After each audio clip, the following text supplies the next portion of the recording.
दोस्तों, आपकी लाइफ में आजकल ऐसा कोई दिन नहीं जाता होगा जिस दिन आप सुप्रीम कोर्ट या फिर उनके जजेस के बारे में ना सुनते हैं। और ये सुनकर आपके मन में जरूर आता होगा कि सुप्रीम कोर्ट का जज कैसे बना जा सकता है, या फिर सुप्रीम कोर्ट के जो जज होते हैं उनकी क्या क्वालिफिकेशन होती है, या सुप्रीम कोर्ट के जज बनने के लिए क्या क्वालिफिकेशन होनी चाहिए, या फिर अगर आपको सुप्रीम कोर्ट का जज बनना है तो आपके अंदर क्या क्वालिफिकेशन होनी चाहिए।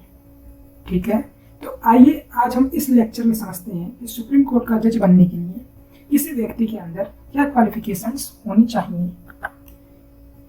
सुप्रीम कोर्ट का जज बनने के लिए व्यक्ति के अंदर ये दो क्वालिफिकेशन होनी चाहिए। पहला, सिटीजन ऑफ इंडिया, और दूसरा ये जो तीन कंडीशंस दी गई हैं इनमें से कोई सा भी एक अगर व्यक्ति फॉलो करता हो या फुलफिल करता हो तो वो सुप्रीम कोर्ट का जज बनने के लिए एलिजिबल है। आइए देखते हैं डिटेल्स में ये क्या है। पहला जो है वो है सिटीजन ऑफ इंडिया।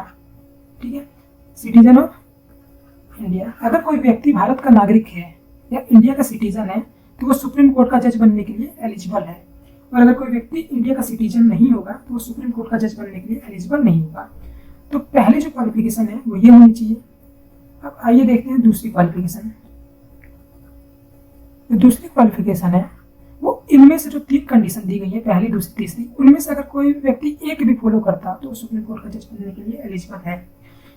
पहला है हाई कोर्ट का जज। इसका मतलब ये हुआ कि अगर कोई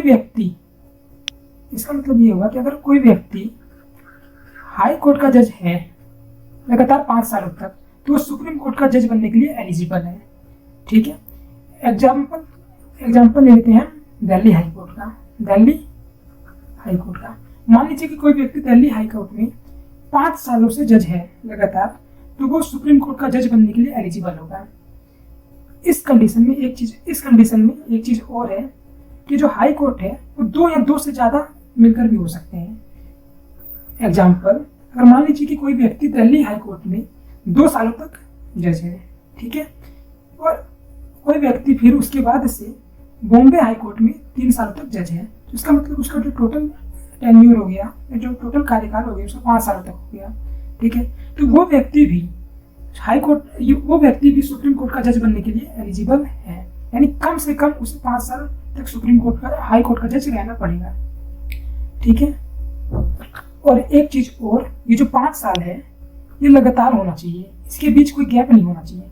मान लीजिए कि कोई व्यक्ति अगर यहाँ पे 2 साल जो है वो दिल्ली हाई कोर्ट में जज है और 1 साल का गैप छोड़ के अब उसके पास 3 साल जो है वो बॉम्बे हाई कोर्ट में जज है, तो उसका 5 साल हो तो रहा है लेकिन 1 साल का गैप हो जा रहा है।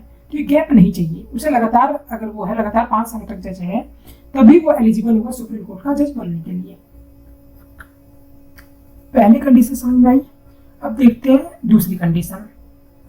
दूसरी कंडीशन ये है कि अगर कोई व्यक्ति हाई कोर्ट का एडवोकेट है 10 सालों तक, ठीक है, यानी अगर कोई व्यक्ति जो है वो हाई कोर्ट का जो एडवोकेट है 10 सालों तक, वो भी लगातार, तो वो सुप्रीम कोर्ट का जज बनने के लिए एलिजिबल है। एग्जाम्पल मान लीजिए दिल्ली हाई कोर्ट है। दिल्ली हाई कोर्ट, अगर दिल्ली हाई कोर्ट में कोई व्यक्ति जो है वो लगातार 10 सालों तक एडवोकेट है तो वो सुप्रीम कोर्ट का जज बनने के लिए एलिजिबल है। इसके साथ साथ एक चीज और ध्यान देने वाली बात है कि वो कई हाई कोर्ट का मिला के भी 10 साल अगर पूरी कर रहा हो तो वो भी सुप्रीम कोर्ट का जज बनने के लिए एलिजिबल है। एग्जाम्पल, मान लीजिए कि दिल्ली हाई कोर्ट है, ठीक है, अगर कोई व्यक्ति दिल्ली हाई कोर्ट में 7 सालों तक वकील है और फिर वो बॉम्बे हाई कोर्ट में 3 साल तक वकील है, तो टोटल जो इसका होगा वो होगा 7 + 3 10, यानी 10 साल तक वो हाई कोर्ट का एडवोकेट रहा है।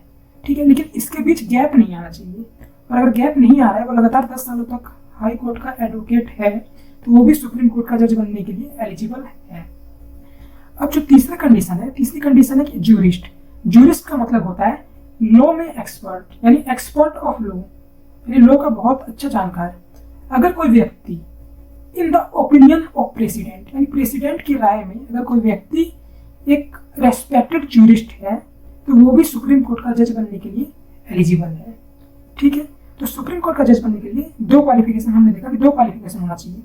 पहला, उसे सिटीजन ऑफ इंडिया होना पड़ेगा, और दूसरा ये जो 3 कंडीशंस हैं इन तीनों कंडीशंस में अगर कोई एक फुलफिल करता हो तो वो जो सुप्रीम कोर्ट का जज बनने के लिए एलिजिबल है।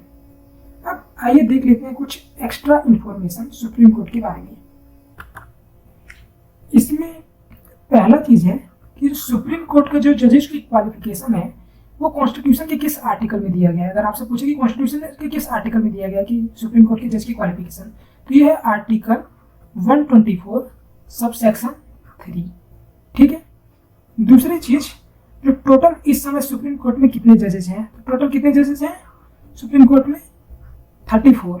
इसमें एक जो है वो CJI है और जो 33 हैं वो अदर जजेस हैं। ठीक है।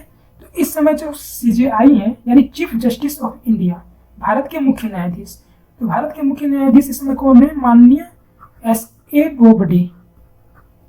माननीय S.A. बोबडे जी जो हैं वो इस समय भारत के CJI हैं। ठीक है।